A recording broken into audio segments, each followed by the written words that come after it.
Look into my eyes. When you see me on a show, when you see these fans, you know you've got the best in the damn world. This is the Wrestling Matters podcast where we stand up for professional wrestling. Here we fucking go! Well, enough is enough, and it's time for a change! Professional wrestling! This is it! This is us standing up! Yes! Yes! Yes! Yes! Yes! Yes! That's 13-14!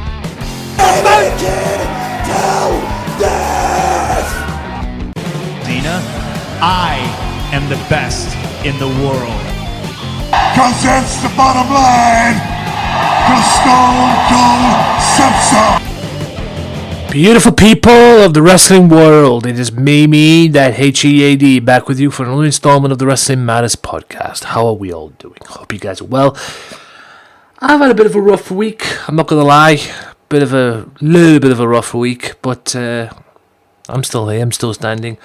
A lot of changes are going to be made in 2017 for me, I think. I'm sick of being everybody's whipping boy and errand boy, so I think it's time to step up to the plate. So hopefully ending 2016 a little peacefully this time. Yes, I've had a rough week, but hopefully next year in 2017 I will step up the plate, if you will, and I will step up to a new level, hopefully. Because no matter how many times, no matter how much times I do it, no matter how many times I try, no matter how much try, or no matter how much you try, you always seem to fall down or come into some sort of a roadblock. But I can promise you this, ladies and gentlemen, it's just a learning lesson in life. Because thinking about it, no matter how much you get back down, you get knocked down, no matter what it is that's stopping you, you get right back up and you stare it right in the face. And you say, is that all you got? And you keep fighting, and you keep fighting, and you don't quit. Not to sound like John Cena, but you don't quit. But anyway, enough of me. Let's talk about the main product, or the main things on this podcast, which is wrestling. That's right, professional wrestling. And on today's show, we're going to talk Raw, Smackdown, little preview of Roadblock as well. Why not? We'll throw that in there as well.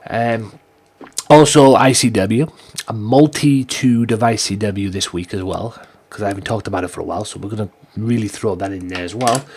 Also, TNA, Ring of Honor, and NXT as well. We'll throw it in them as well. Won't talk about them too much, and probably won't talk about TNA too much, because it's like a cancer on this to me at the moment right now, especially with all the troglodytes out there, all the fanboys out there really sticking up for TNA and willing to believe all the bullshit and not willing to believe all the truth.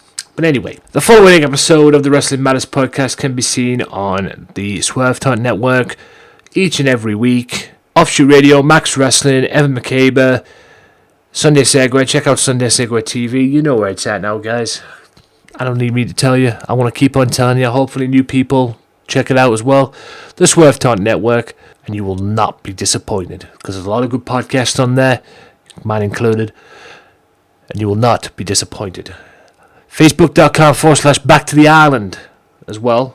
Got to throw these guys in there as well. For more information, please check it out. Facebook.com/Back to the Island. Check out who's coming to the shop. If you're in the area, 56 to 58 Oxton Road in Birkenhead, go and get yourself down there. If I'm ever in the Liverpool area, you can rest assured that'll be the first place I go. Also, episode 142 can also be heard on AJW Wrestling Matters on the YouTube channel. It can also be heard on the SoundCloud, soundcloud.com/wrestling Matters _podcast, and also Radio Big World as well. But guys, that is still a work in progress. That's just a little site and a little thing that I come across on SoundCloud. They listened to my podcast, they were willing to do something with it, or they wanted to do something with it, and I gave them the opportunity. To be honest, I gave them the opportunity. Like I say, it's still a work in progress, but we'll see where it goes. So shout out to you guys. Thank you for the opportunity. Also, shout out to all my partners as well. OSW TV, The Raging Falcon. The list goes on and on. Also, shout out to Mr. Rick Dara. Also, as well, before I mention this, shout out to one of Mr. Dara's co-hosts.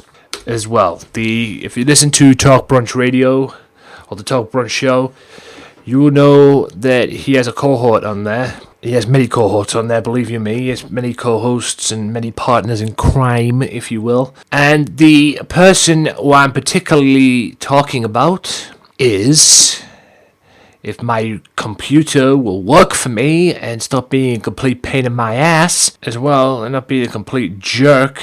Mind you, it's my computer. It's always a jerk to me for some strange reason. And I want to give a shout out to, if I can find it, bear with me. She goes by the name of Shasha Rodriguez. I believe it's Jen from the Talk Brunch Radio, which is, like I said, one of Rick's closest cohorts as well. And she had to go through some really, really awful news this week as well. Some awful, awful news. Losing a family member. Great way to end 2016. Oh yeah, losing a family member. You gotta love that, right? It sucks, but it is what it is. She lost her sister to cancer. Life sucks, and that's why we all should fight and stand up for cancer and support cancer in any way, shape or form we can. And yeah, guys, man, it sucks, but like I say, a very, very awful way to end 2016 by the loss.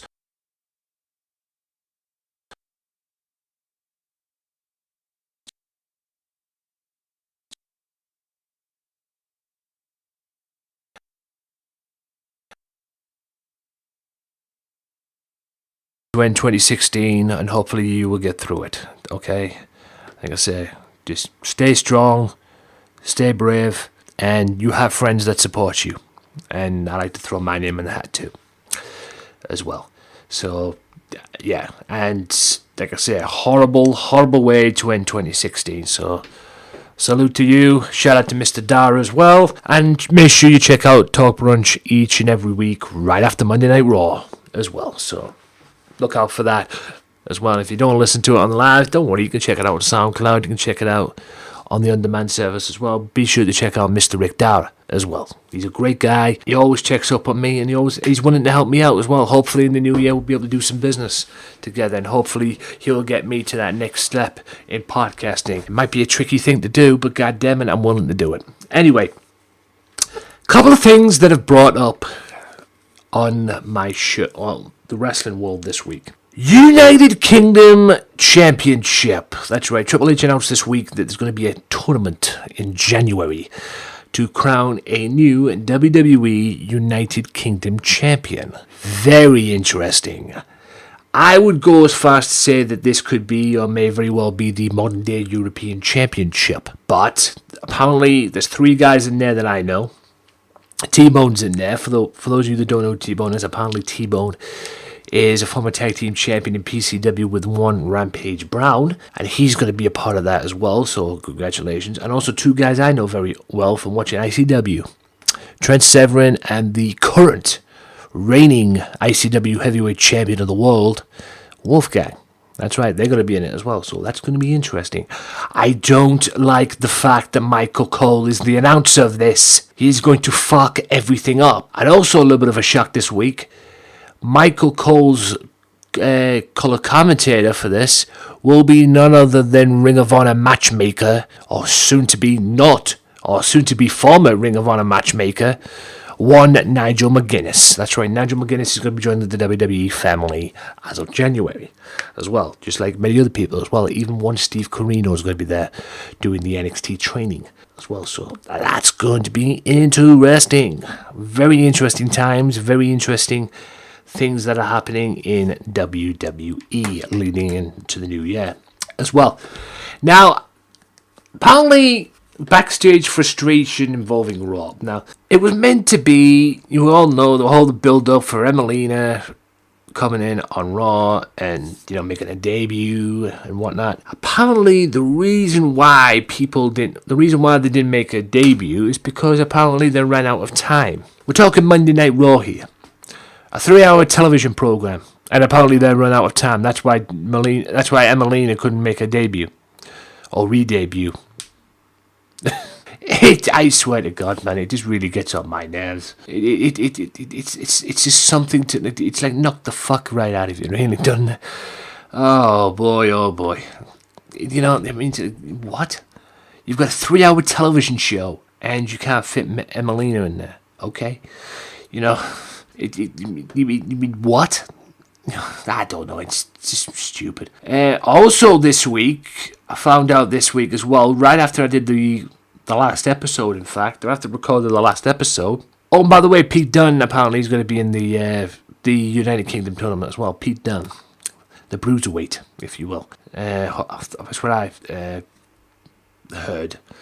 I know Wolfgang and Trent Seven, but anyway, that thing's going to be interesting, no doubt. Also, I found out this week, the Bullet Club member had a new member. They were building up and building up and building up and building up to this new member, and it was finally announced. Kenny Omega announced at the New Japan World Tag Team Finals on Saturday that former WWE superstar Cody Rhodes is the newest member of the Bullet Club. Cody, now dubbed the American Nightmare. I've heard that before. But anyway. And the video package featuring him also included that Cody would probably be appearing at Wrestle Kingdom 11 in January 4th at the Tokyo Dome. Rose had this to say on Twitter. Never fold. Hashtag American Nightmare. That's right. The American Nightmare is now the member of the Bullet Club. He's also the reigning GFW Next Gen champion, and I believe he's still the WCPW Internet champion. So basically, WCPW have a Bullet Club member on their roster anyway. Also, WCPW this week, I watched a little bit of it this week, and I watched a match this week that took place in Scotland involving Drew Galloway and one broken Matt Hardy as well. Drew ended up winning. But it seems that WCPW are going down the route of Drew Galloway as champion.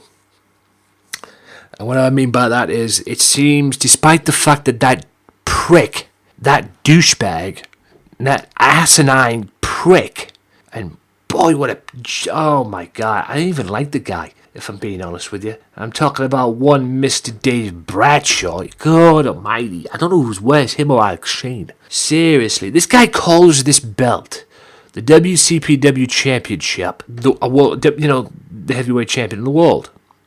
You know, the championship of the world, or the World Heavyweight, the WCPW World Heavyweight Championship, or the WCPW World Championship, or whatever the fuck he calls it. Newsflash, it's not a world championship yet. But if Drew Galloway has his way, it'll probably be soon. Okay? He made the ICW title a World Heavyweight Championship. So if he could do it with that, he'll probably do it with this as well. But obviously, not yet. At the moment right now, the WCPW Championship is the WCPW title. Okay, it's not a World Championship yet, but it'll probably be very, very soon if Mr. Galloway has his way. And WCPW decide to go with him probably holding it for a full year or something. Like like he did with the ICW title, or like he did with other titles as well, like the Evolve title. Not the TNA World Championship, like many people claim to believe, all the troglodytes out there for TNA, all the TNA fan bitches. God, that still haunts me to this day, that conversation I had on YouTube about that. Apparently flying to a country to challenge for a world title brings prestige to a belt. Give me a break.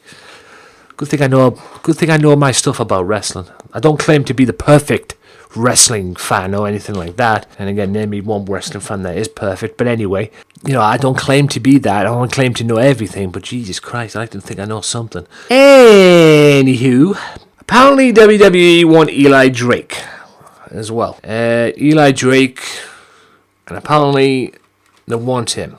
Sean Ricker, Eli Drake, WWE officials are reportedly interested in signing him.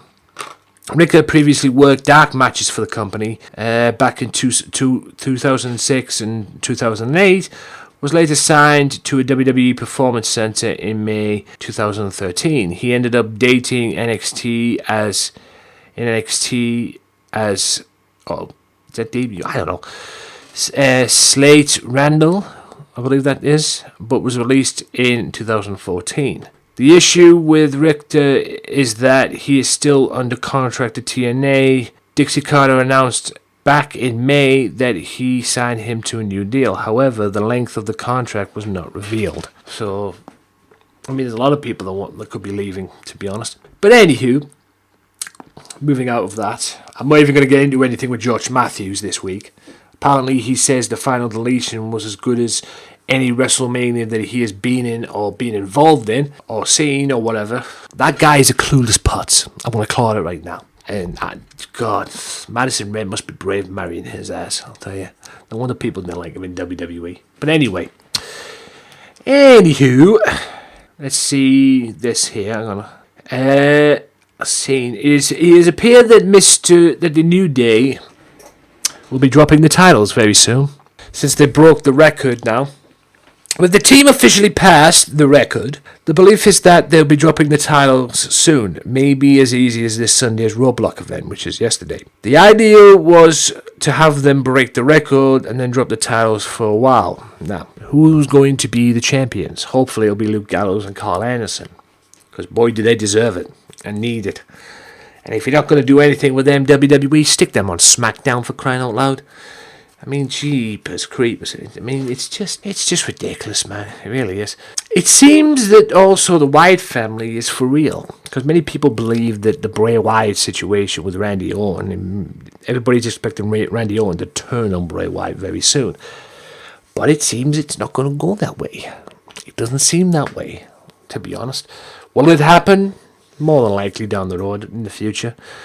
But the new Wyatt family is the new Wyatt family as well, so that's, going to be good. I mean, I like the new Wyatt family. Anything that puts the Wyatt family back on top, man, because trust me, they've tried it many, many times in the past, and they got fuck all out of it, basically. And even one time, some bright spot came up with an idea, let's split them up. Yeah, like that worked. And then they brought them back together, and they've got like an established star like Randy Orton joining the phrase. So, I mean, if it works, go for it. And at the moment, right now, it seems to work. So, you can't fault that. You can't fault it. It seems to work, and it's working to a T. And, it's as simple as that, really. If it works, just stick to it.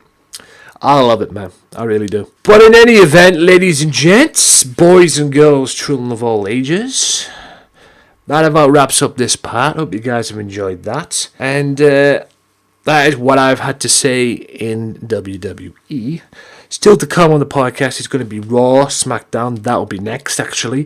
Then it'll be NXT, Ring of Honor, and TNA. And then it'll be a multitude of ICW this week, because I haven't talked about it for a while, so I thought I'll talk about it.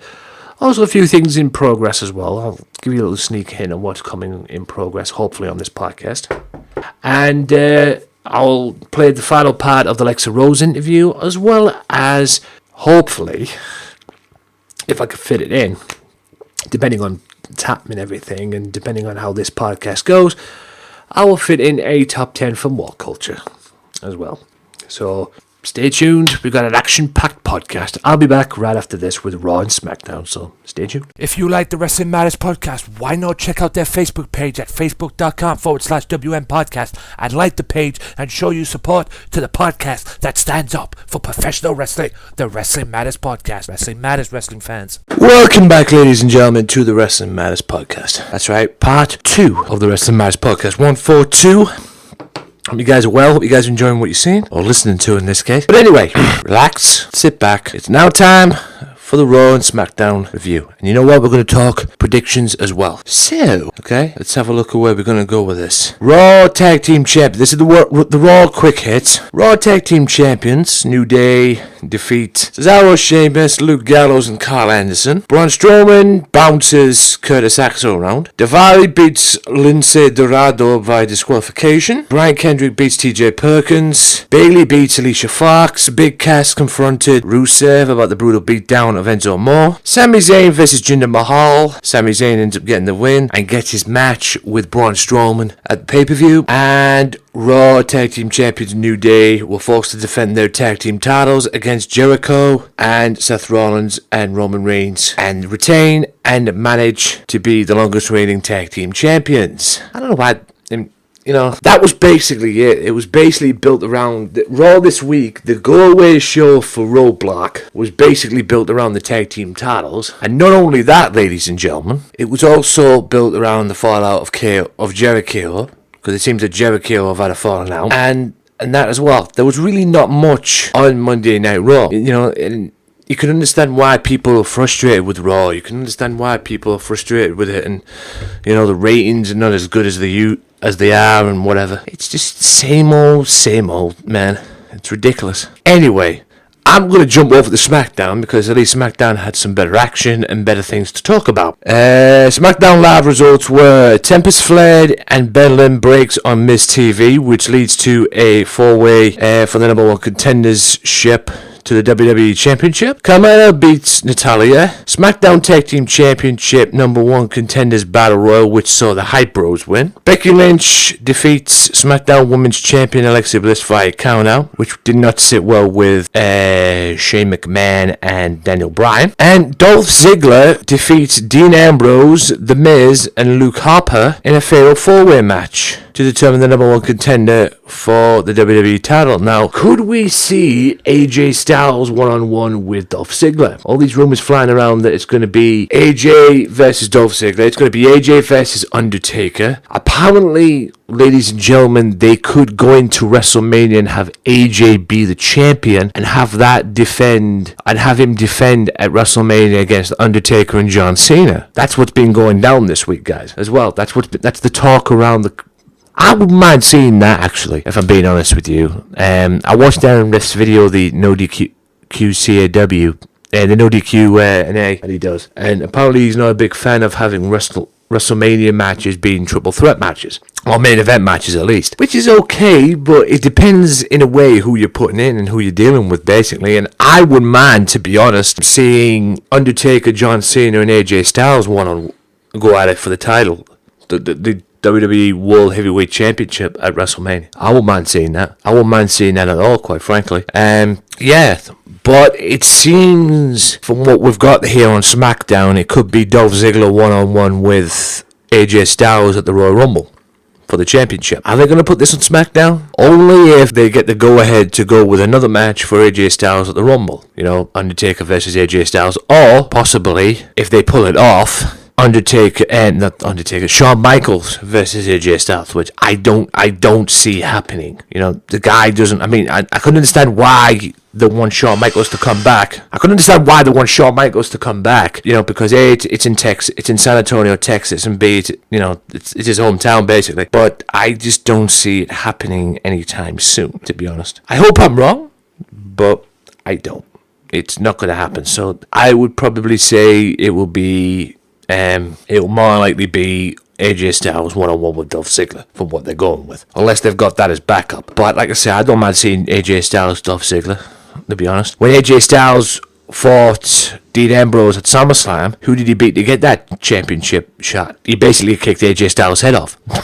He basically kicked his head off. So, where that's going to go, we'll probably have to wait and see on that one. So, I mean, it's interesting, don't get me wrong, but it depends on what direction they go. But it seems at the moment, guys, even though there is talk of AJ Styles, Undertaker, and John Cena for WrestleMania 33, and AJ Styles being the champion, it more likely will be AJ Styles, Dolph Ziggler at the Royal Rumble as well. So, like I said, it's a case of waiting and seeing what happens. Now, ladies and gents, boys and girls, children of all ages, let's go to Roadblock. Let's preview Roadblock. Yes, Roadblock was out yesterday. This is going out Monday, day after Roadblock, as the Wrestling Matters podcast does each and every week. It goes out Monday. So let's see where we're gonna go with this. Roadblock. Here we go. Let's have a look. Where's the matches, man? There we are. Preview, of course. It's a different thing, isn't it? Right. The matches are Universal Champion Kevin Owens versus US Champion Roman Reigns for the US title. The second 30-minute Iron Women match between Sasha Banks and Charlotte Flair. Seth Rollins and Chris Jericho one-on-one. Cruiserweight Champion Rich Swann defends against TJ Perkins and Brian Kendrick. Sami Zayn and Braun Strowman. And kickoff match is Big Cass and Rusev. Also, Raw Tag Team Champions, The New Day, defend against Cesaro and Sheamus. Alright, let's go to... where are we going to go? Let's start with the Cruiserweights first. It's a triple threat match. It'll more likely be a great match. I'm picking Rich Swann for this. He beat Brian Kendrick on 205. Obviously, TJ Perkins wants his belt back. Yeah, I don't see them dropping the belt on this anytime soon, off Rich Swann anytime soon. I think they'll give him a longer reign at the moment, and I believe he will retain.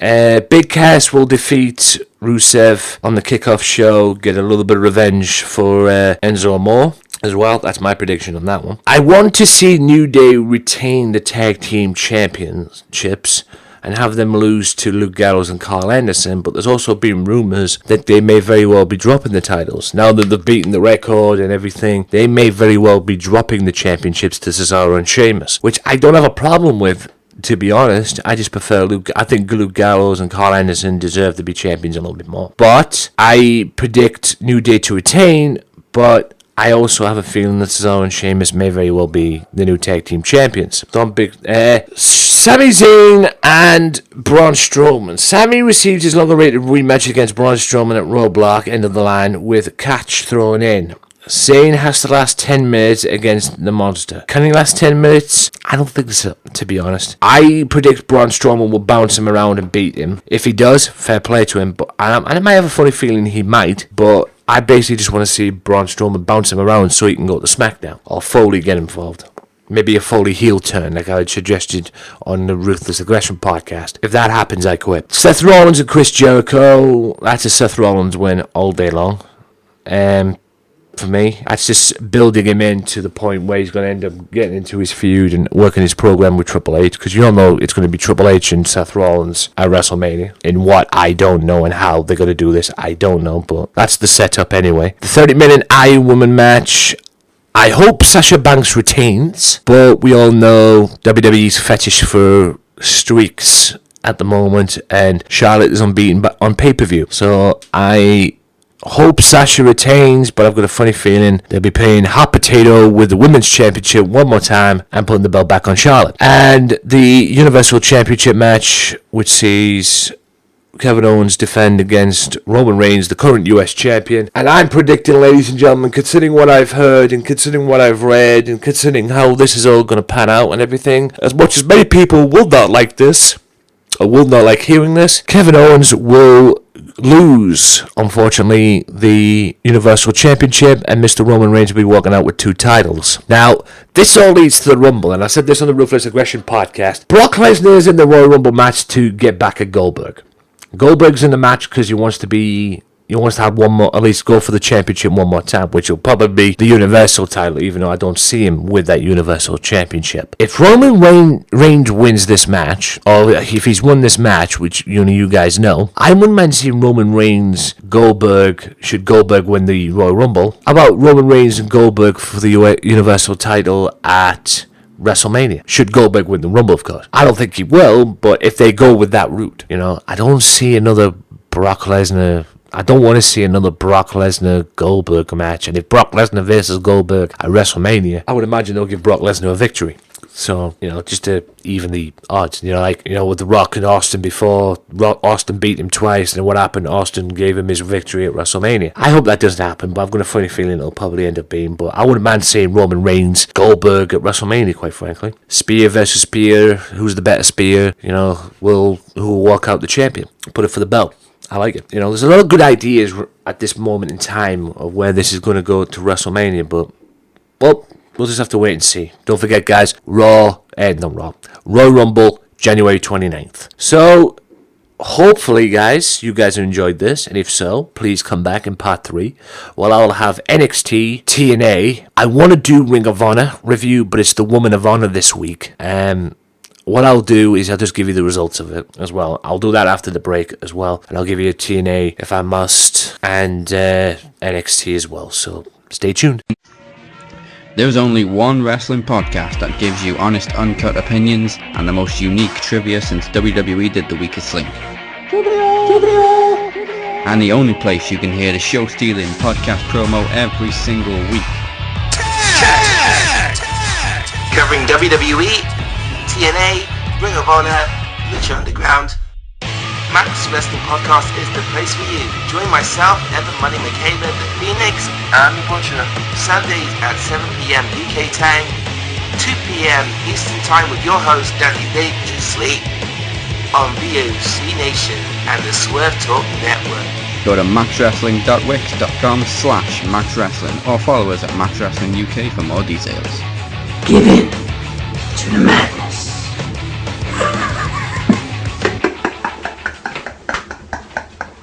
Be sure to check out the Wrestling Matters channel at www.youtube.com/AJW Wrestling Matters for my exclusive review series that I'm doing on WCPW, What Culture Pro Wrestling, brought to you by the good folks at whatculture.com. Each and every week, I'll be reviewing their shows, whether it's loaded or their big upcoming shows as well, each and every week on their YouTube channel. Be sure to check out the Wrestling Matters channel for review shows each and every week. You can also download them for free on SoundCloud. Wrestling Matters, wrestling fans. Welcome back, ladies and gentlemen, to part 3 of the Wrestling Matters podcast. This will be a short, well, probably a short part, ladies and gents, because I'm just going to run through some results.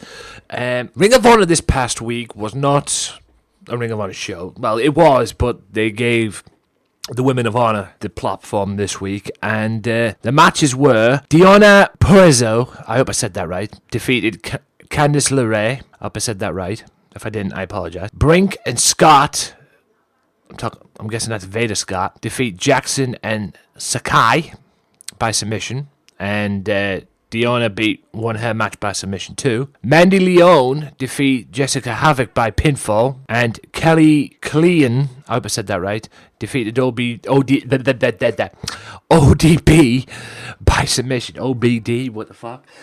ODB by submission as well. So that was the Women of Honor this week. The NXT results, since I'm here and since I've already got them up as well, I will deliver the NXT results as well. Alright, so let's get the NXT results up. The NXT results are as follow, ladies and gentlemen, are as follow. Bobby Roode wins his match, which is a fatal 4-way qualifying match, and number 1 contenders qualifying match, and it's Bobby Roode against 1A Locan. So it's 1A spelled O-N-E-Y, but Roode won it anyway. Elias Sampson gets defeated by Roderick Strong. Andre Almes defeats No Way Jose, and Ty Dillinger beats Eric Young by disqualification. And NXT champion Shinsuke Nakamura defeats Samoa Joe to retain the championship that he won in Japan as well. So that is the end of the NXT results. And if I can find them here as well, where's the TNA ones? TNA, I know it's not a TNA show this week. I know what's taking place. Flaming TNA stuff and everything, because it's TNA and it's the total non-stop deletion. Oh joy, Gordon Bennett. I will admit this, and I discussed this with the crew yesterday on the What I Call a Podcast. The Ruthless Aggression Era podcast when I did over the weekend. Matt Hardy is the guy. You know, he's keeping TNA afloat at the moment.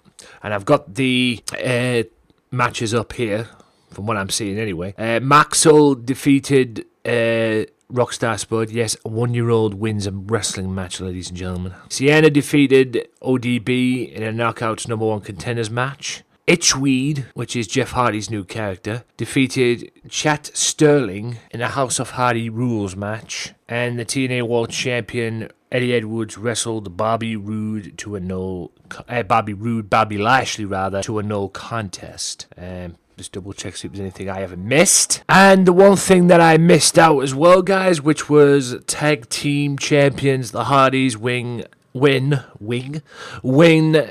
tag team Apocalypto as well. So, yeah, that was TNA, ladies and gentlemen. What a joy. And that is not also TNA. That was also part 3, I believe, of the Wrestling Matters podcast. Like I said, it's a short part. I'll be back in part 4 with ICW. And then I'll be back in and then in part 5, I will roll and play the final part of the Lexa Rose interview. And then I'll be back in the final part with something extra. So stay tuned. Got a lot to get through. I'll see you in part 4 for ICW. Be sure to listen to the Sunday Segway Wrestling Podcast. What? Every Sunday with Kenny Killer and the Galdem Sugar Shubs. Yes! Yes! With all the news, views, and laughter that you want. They like jet airplanes. Woo! They like long limousines. Every Sunday, the Sunday Segway Wrestling Podcast on Podomatic, iTunes, and YouTube. So why don't you choke on that, slap nut? Welcome back, ladies and gentlemen, to the Wrestling Matters podcast. Now it's time for something we haven't done in a while. Ladies and gents, let's talk ICW. Now, I've got 3 shows to catch up on. Basically, the fallout of Fear and Loathing in the back end of November. So, yeah, all Friday Night Fight Club shows back in November. And let's go and check them out.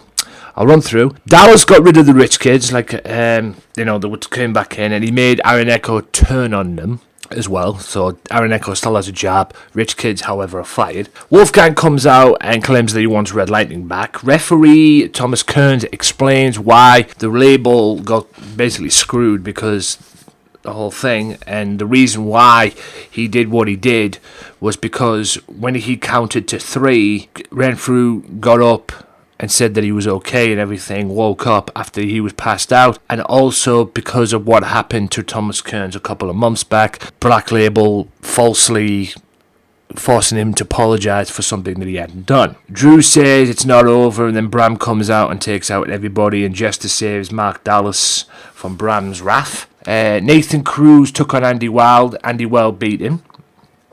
Lewis Garvin beats Chris Ridgway. Stevie Boy beats Joe Henry thanks to Davey Boy's help. On the verge of seeing the Bucky Boys reunion, but Stevie Boy was having none of it. And Lionheart cashed in his rematch for the 0G title with the new champion Kelly Williams, and Kelly Williams ends up beats him for that 0G title. The next week saw the debut of The Godfather, which was December 9th. DCT's match with Davey Blaze and Joey Ryan. Yes, Joe Henry was at ringside. I'll get to him in a second. The match was interrupted by Godfather, and Godfather makes Davey pay for his disrespect towards him. Why is Joe Henry in an over-18s promotion? Yes, he wrestles. Yes, he can wrestle. You know, it's the whole train. He calls it the lady train. Dude, this PG bullshit ain't working for you, fam. I'm sorry, it's not working.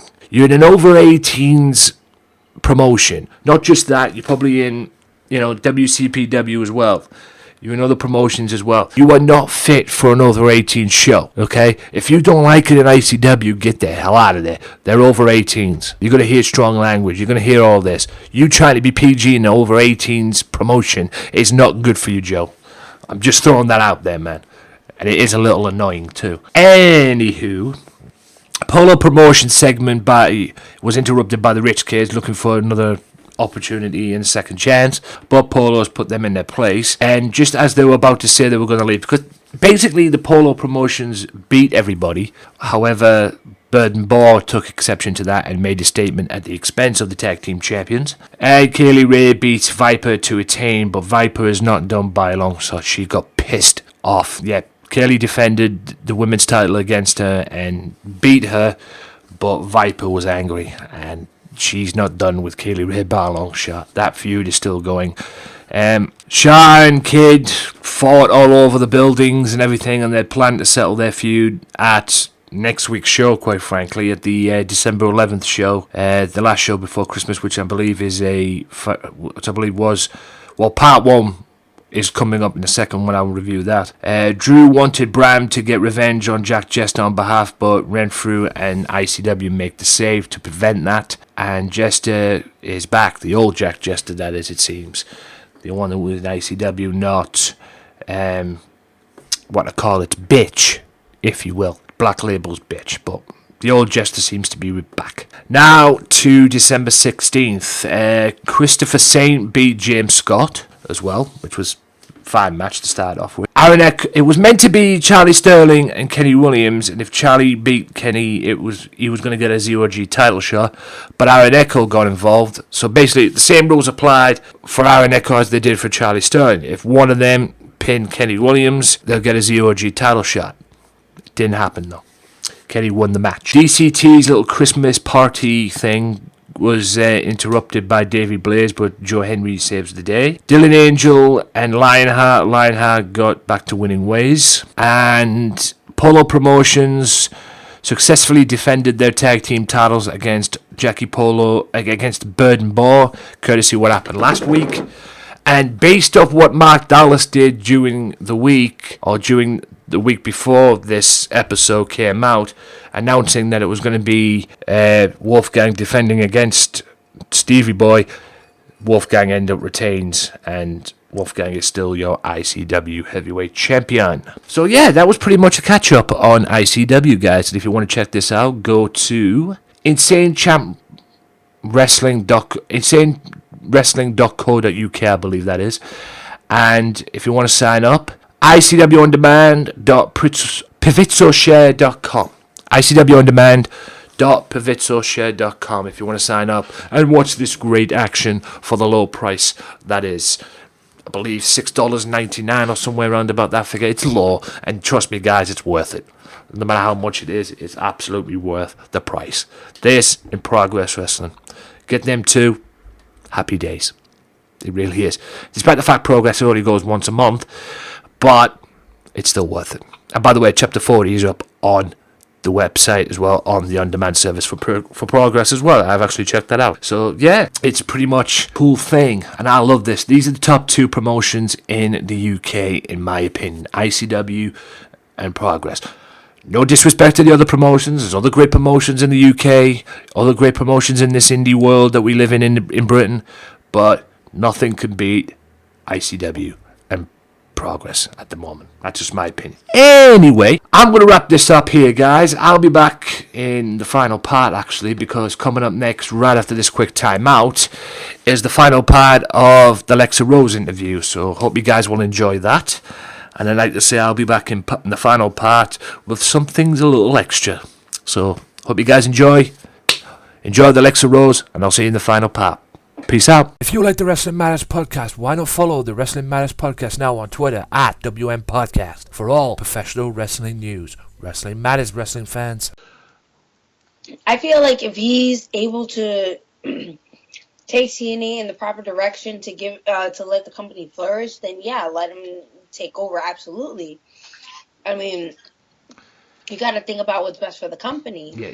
But at the same time, when you build a company, that's like your child. That's, you feel like a personal connection to it. So it's hard to be able to say no and push it off to somebody if you really care about that company. So sometimes you have to work with somebody that knows what they're doing in order to be able to let your company flourish. Yeah, she's had many opportunities to try and make this work. Dixie, that is. There was time she brought in. One time she brought in Eric Bischoff and Hulk Hogan because of what they did in WCW. And now Bischoff's part of the lawsuit as well. There's a lawsuit involving Bischoff as well that's high over the company. And the whole thing with Hogan and him didn't work out, seemingly, even though it had potential to, but it didn't. And hell, at one point, they could even had Paul Heyman on board. And Paul Heyman had a vision for it, because he mentioned it on a podcast that he was on what vision he had for it. But Dixie wouldn't let him have the full reins of it and everything, and that's what pulled the plug on that as well. It always seems to be Dixie at the end of the day, and what she needs to do. what she needs to do. I mean, it's got to be frustrating, not just frustrating for a fan of TNA, what's going on, but it's got to be frustrating for the wrestlers, because the wrestlers probably don't even know what's going on. Like, I believe it was Solo Monster as well said this as well. They're getting kept in the lurch, and these poor guys or girls or whoever else is on the roster are probably going to these other, or ringing people up like Dave Meltzer, for example, just wondering what the hell is going on. I mean, how could you leave a company? How could you have a wrestling company and not tell your wrestlers what the hell is going on?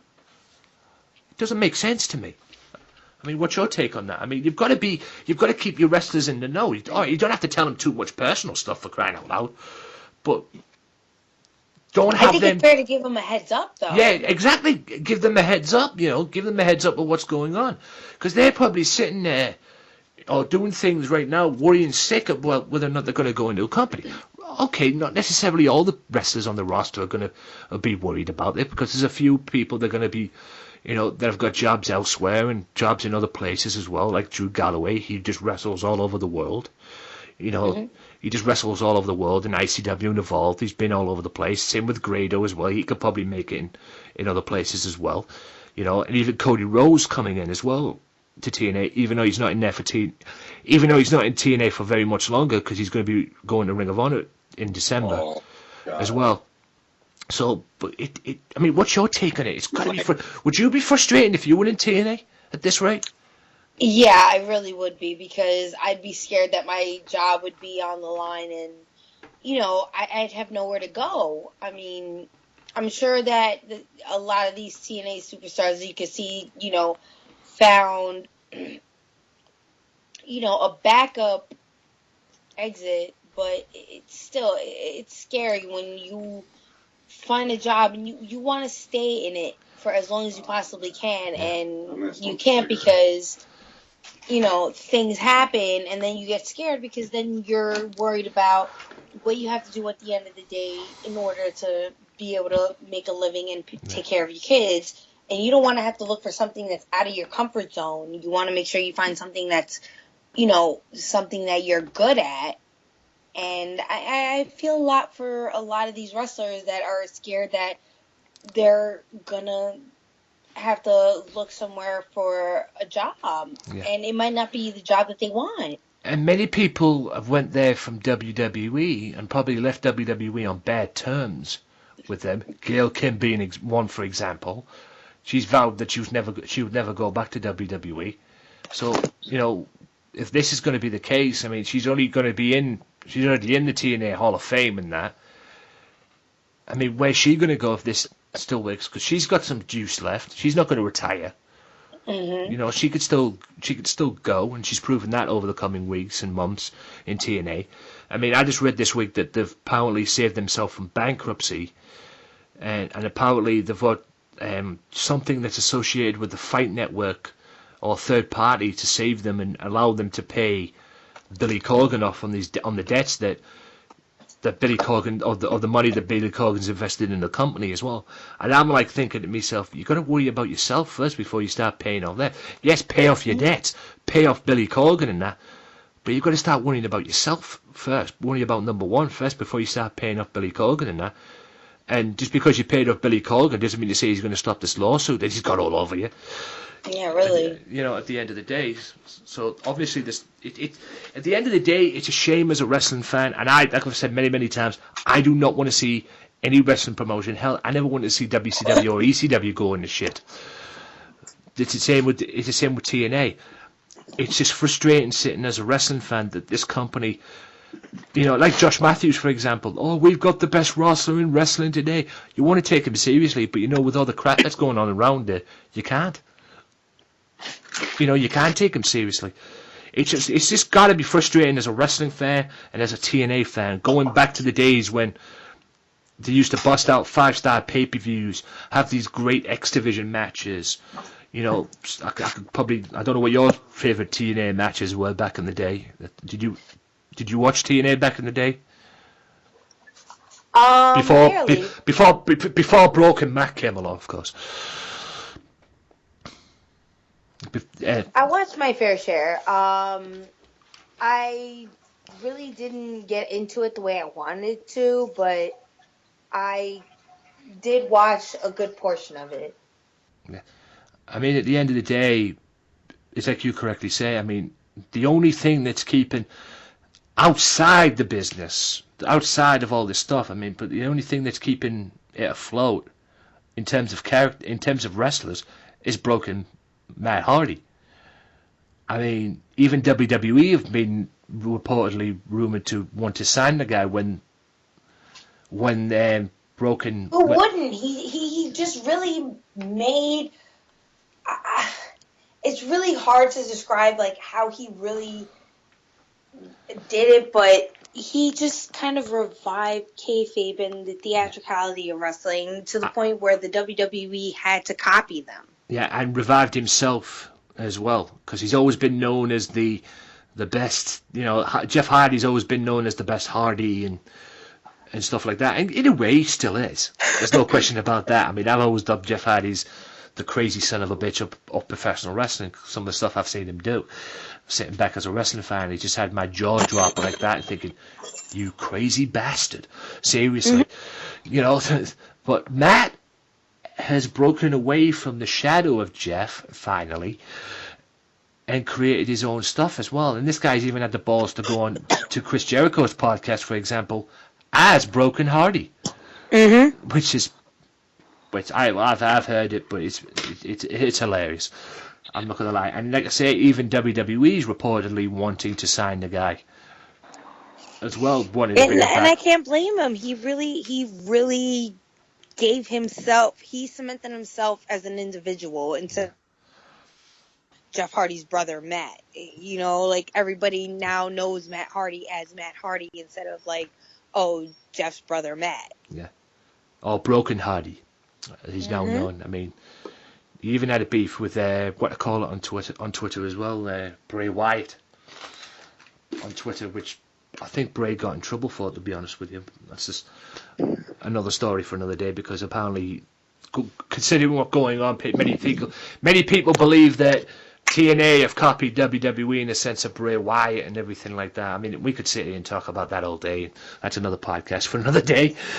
But at the end of the day, I mean, I've always liked Matt as a wrestler. And like I said, I've definitely, sorry, but I've always said that Jeff Hardy's the better Hardy out of the two. But full credit to Matt, man, he's finally found himself. And apparently has full creative control over that character as well.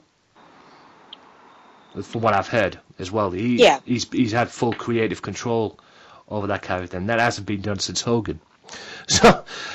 So at least he knows what he's doing. So most of the ideas that come out of the Broken Hardy stuff are from him. So if that's the case, man, I mean, my theory with WWE, unless it's WWE, if they sign him as Broken Hardy, I'd be scared in case they ruined it. Because they've ruined many wrestlers in the past that haven't been theirs and everything. They've royally fucked over a few people, a few wrestlers that have come in there that haven't been their own. I would probably be scared if they're going to bring him in as Broken Hardy. I mean, there's all these rumours coming around that Bully Ray's coming back. Bubba Ray Dudley's coming back as Bully Ray. You know, the TNA, his TNA character. And I you know, TNA, WWE creative have usually ended up messing up great characters in the past. Characters that have not been made by WWE, i.e. a Broken Hardy, for example, hypothetically speaking, coming in. I would probably be scared as a fan, but hey, it's like you correctly say, full credit to Matt Hardy. And like I say, it's amazing now, considering going back to when he left WWE, he did everything to get himself fired because he wanted to leave WWE, and now he's done all this Broken Hardy stuff. He's got WWE knocking on the door, wanting him to come back as Broken Hardy as well. So hey, hats off to you, Mr. Hardy, sir. Yeah, absolutely. And I don't know where Jeff would fit in, like, because there's all, like I said, there's all these rumors flying around that the Hardys are coming back once their contract ends in February next year. So will they stay? Will they go? Hell, will they be a TNA? We'll have to wait and see. Because like I say, TNA are fully covered at least until the end of the December. Because like I say, there's all this final deletion stuff. Apparently there's a Christmas special of TNA at the Hardy's household as well, so what I've been told. So at least they're covered to that. What will happen next year? It's a whole different story. Like I said, will there be a TNA? We hope so, but at the rate it's going right now, unless something happens, it's very highly unlikely. And it's a shame. Yeah. It really is a shame. Right. I'll end this with this. What does the future hold for Lexa Rose?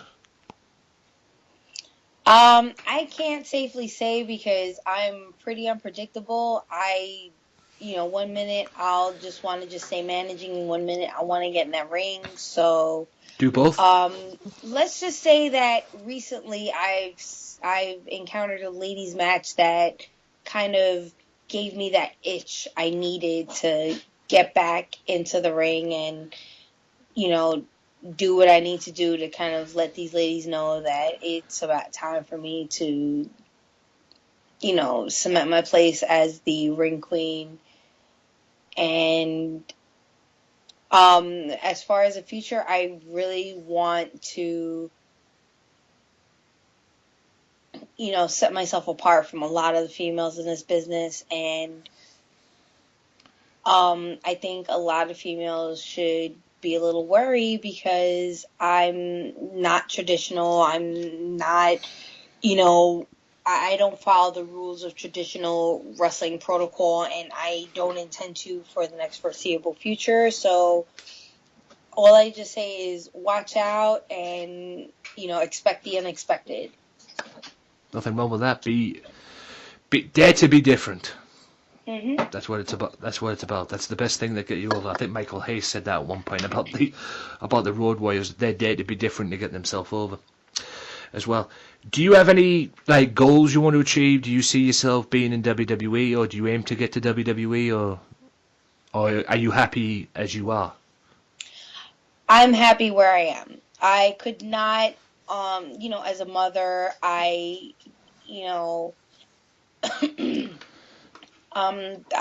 came out of a very messy divorce where I don't have custody of my son. I'll be honest right off the bat. So it does make it difficult to try and be a parent, but I try to make sure that my son sees through my hard work and my perseverance to motivate him to be, to motivate him to continue doing what he has to do to go through school and be able to finish his studies and follow my not follow my footsteps, but learn from my footsteps that, you gotta really put in that work if you want to really succeed. So I think that, trying as hard as I do and trying to motivate myself and working as hard as I do, that it doesn't just motivate me, but other girls in this business to want to try and be, wrestlers. And I want to, ingrain in women the fact that, you're more than just a pretty face. You're more than just a trophy, and that you can do anything you want to, no matter what you do, especially with the females lately. They've really been doing so well with the women's division. So I want, a lot of girls to be inspired by that, to, keep going, keep doing what you got to do. And, just remember that it's not easy, but once you get there, it's worth it. It's completely worth it. Damn sure is. Hard work pays off. Yes. That's what I've definitely learned as well in my time.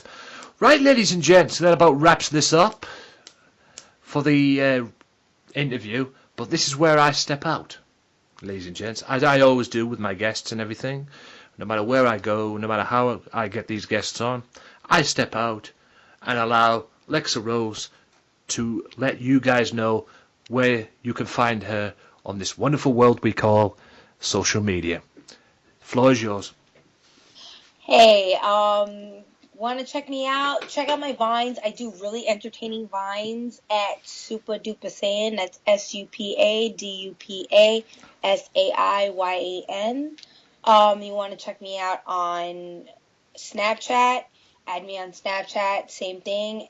SupaDupaSaiyan. That's Super Duper Saiyan. You want to follow me on Twitter? Follow me on Itchy McHomie G. That's ITCHMC HOMIEG. And follow me on Facebook. Like my Facebook page. And if there's any foot fetish followers, feel free to follow me. And there you have it, ladies and gentlemen. That about wraps this up. Thank you, Lexa, for this interview. It's been an absolute pleasure. Hopefully we can do this again as well. Absolutely. Somewhere down the road. I've had a blast with this, and like I said to you on Facebook, this was going to be fun, and you know what? It blooming well has been as well. And our honest opinions about the wrestling business as well. But for Lexa Rose, my name is Anthony Walker for the Wrestling Matters podcast, saying see you later, guys. Peace. Bye. Be sure to listen to the Sunday Segway Wrestling Podcast. What? Every Sunday with Kinny Killer and the Galdem Sugar Shubs. Yes! With all the news, views, and laughter that you want. They like jet airplanes. Woo! They like long limousines. Every Sunday, the Sunday Segway Wrestling Podcast on Podomatic, iTunes, and YouTube. So why don't you choke on that, slap nut? Welcome back, ladies and gentlemen, to the final part of the Wrestling Matters podcast. Hope you guys enjoyed the Lexa Rose interview there. That was the final part. The full audio will be up this week ASAP, so look out for that. It'll be on the YouTube channel and SoundCloud as well. But with that being said, ladies and gents, this is the final part of the Wrestling Matters podcast, so I'll run through my little promotions. Wrestling Matters podcast, as you all know, guys, is on Swerve Network, Max Wrestling, Sunday Segway, Offshoot Radio. You know where it's at, guys. Each and every week, check them out. It's a beautiful thing. I think they might be patting it down a little bit now with the being Christmas and everything, so there'll be still some podcasts coming in the weeks ahead, so be sure to check, and the New Year's ahead, so in New Year and all that stuff, so be sure to check it all out anyway. Also, Mystery Island, facebook.com/back to the island for more information on who's coming to the island, so be sure to check that out as well. Merry Christmas, guys, if you're listening to this. Big shout out to all my partners. Shout out to Rick Dada, Rodriguez, stay strong, girl, and big shout out to you. Stay strong. Try and enjoy Christmas and New Year as best you can. Stay safe. Horrible way to end 2016, losing your sister like that, but like I say, my thoughts are with you and your family. Also, be sure to check out, like I say, Raging Falcon, OSW TV, and everybody else. Shout out to everybody, even the Ruthless Aggression podcast, Ruthless Aggression Era podcast as well. I was on there over the week. We did some recording over there as well, so be sure to look out for that. It's all on SoundCloud, and if I can, I'll drop the links in the description below. And yeah, it is what it is, guys.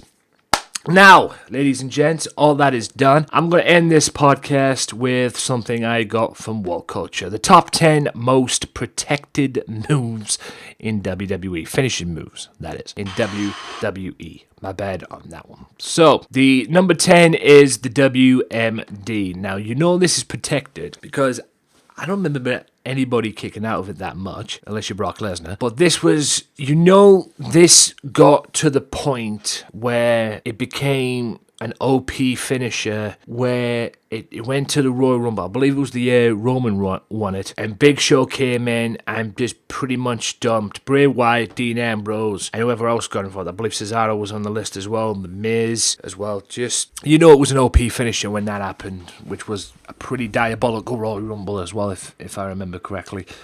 But in any event, number 9 is the Spear. Now, only 2 people have kicked out of the Spear, if I remember correctly, one being Brock Lesnar, and I think Undertaker kicked out of one as well on Raw, but that was a while ago.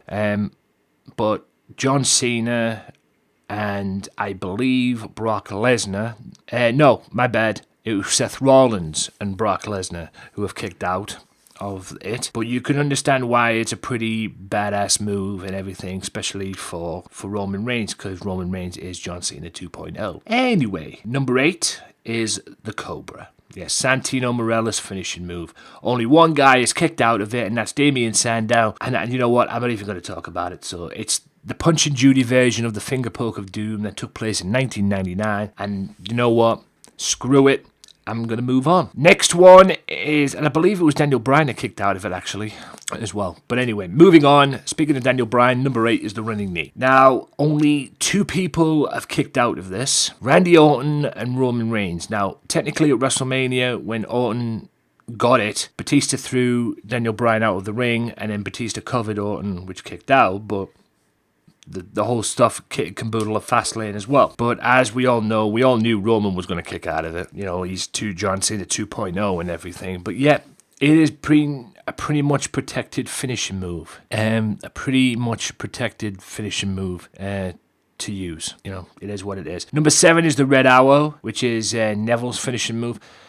Yeah, I could probably understand why this was in, because not many people have kicked out of this, if I remember correctly. But yeah, it's the corkscrew splash, I believe. I believe that's what the original term for it is. And hopefully, considering what happened at Roadblock yesterday, I'm not going to give anything away. Look out for my review this week. I will be doing a review of it this week, exclusive for the YouTube channel and SoundCloud. But we may be seeing Mr. Neville with that Cruiserweight title very, very soon, which is very good. So that move will be even more OP than it already is. Next one is the 3D. Not many people kicked out of this. I think there's only a couple of people. The last time I remember anybody kicking out of this 3D move was in TNA, actually. But it was one of them moves, you hit it, you're done.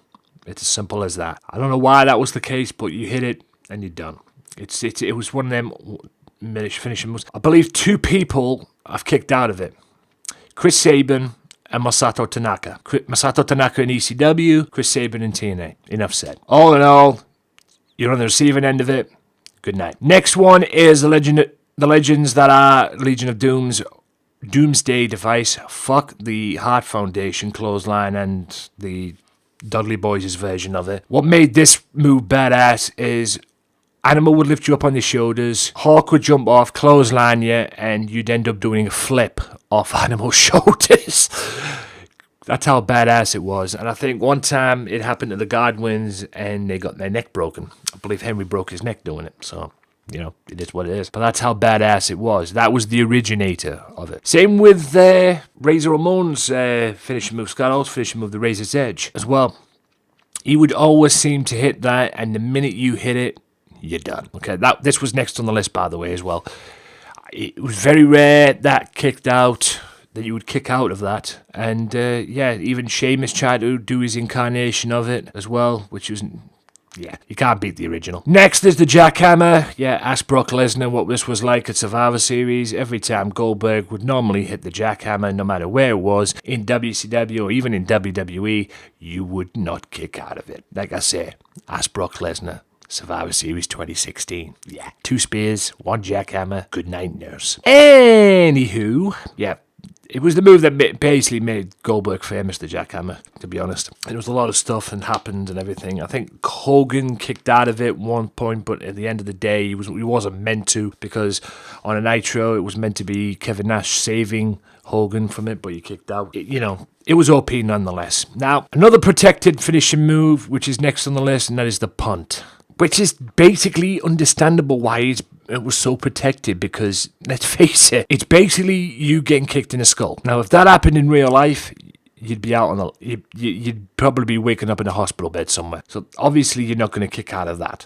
And when Orton hit it, you're done. That's why it became the most dangerous move, because of risks of concussion and stuff like that. Give me a break. But it was what made, and that was number 1. This is number 1 as well. It was what made Orton even more badass than he already was. But it's a shame they had to stop that due to the head trauma and the possible of concussion and everything, which to me is a lot of bullshit if you ask me. But anyway, that was number 1 of the list, guys. Hope you guys have enjoyed that list. I'll try to leave a link in the description below if I can, if you want more top 10s, check out What Culture Wrestling on YouTube, What Culture WWE, What Culture Wrestling, whatever they call themselves, I believe. Yep, it's What Culture Wrestling, What Culture, all one word, wrestling next to it. It has this list. It has every other list that you can think of as well. They just do good stuff. And also check out WCPW as well each and every week. The season finale was this past week. And Adam Pacitti is no longer the GM. Hopefully, if I can, I'll do a catch-up and do a podcast on WCPW on, the episodes that I've missed out to the point where we're at today. So hopefully look out for that. If I get time, I will do that ASAP. So, that about wraps it up for the podcast, ladies and gentlemen. Hope you guys have enjoyed it. I certainly have, and I have done each and every time I have done it. From 2014, April 7th, 2014, we're at Christmas 2016. We're at 142, and I'm not done by a long shot. Okay, and I don't give a damn what anybody else says or thinks. I have put my heart and soul in this for 2 young, good years. Well, 2.5 years. To be precise, and I've loved every minute of it, and I won't change a damn thing. And hope you guys have enjoyed the podcast. I wish you a healthy and strong Merry Christmas. I'll be back on Boxing Day for another episode 143 rather, of the podcast. And until then, guys, my name is Anthony Walker. Merry Christmas, and I'll see you next time. Peace out. Well, enough is enough, and it's time for a change. Professional wrestling! This is it! This is us standing up! Yes! Yes! Yes! Yes! Yes! Yes! That's 13-14!